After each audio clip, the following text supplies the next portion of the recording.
Guys, so one of the things that I see happening all the time with my clients is they get really sore and really stiff and their hips hurt and they don't feel good after they exercise. And what I notice is what they're lacking is a good mobility routine. So today I'm going to walk you through my personal mobility exercises. I use a foam roller, my own body, and then a tennis ball just to get into all the nooks and crannies of the body that are tight and locked up. Check it out. This is a morning mobility routine that I did a couple weeks ago. You can do this after a long day of work too, or maybe, just after a hard workout, whatever works for you.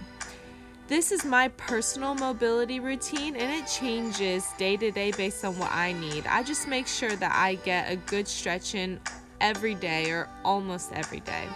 My chest and shoulders are always tight, so I spend a lot of time initially on them. And then I always love to twist to open up my hips and my back.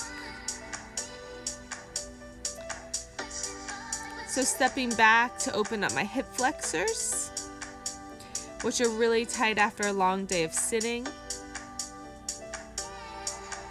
And you want to take your time with these stretches. This is on double time, so I'm moving a lot slower in real life.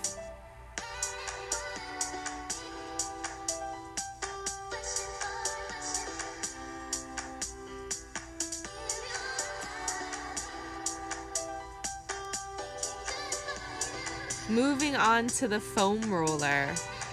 The foam roller saved me about 5 years ago when I was suffering from chronic sciatica.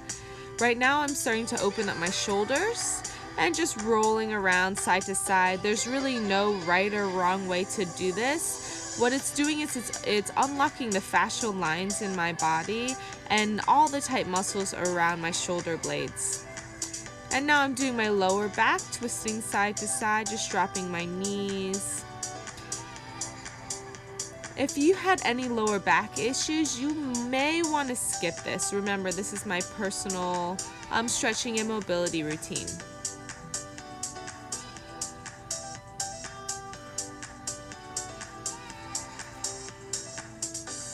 Moving on to the tennis ball. Yes, a tennis ball.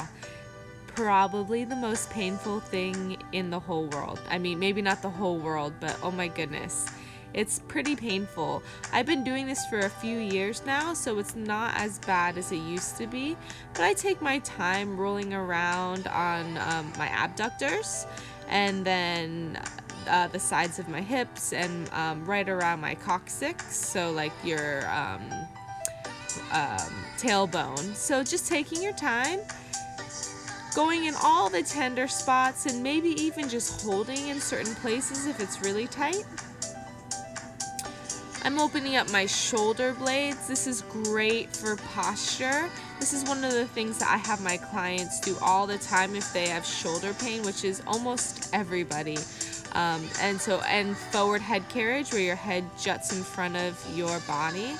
And so this is a great way just to open up the chest, which is always locked and tight, and the shoulder blades. Another great way to open up the shoulders is a band. If you don't have a band, don't worry. You can use a tie, like your husband's old ugly tie that he should have gotten rid of when he was in college, but he still has.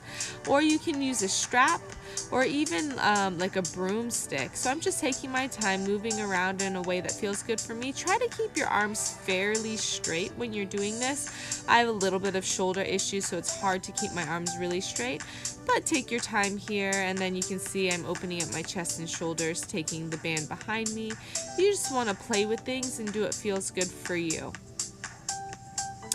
Now I'll start to open up my neck.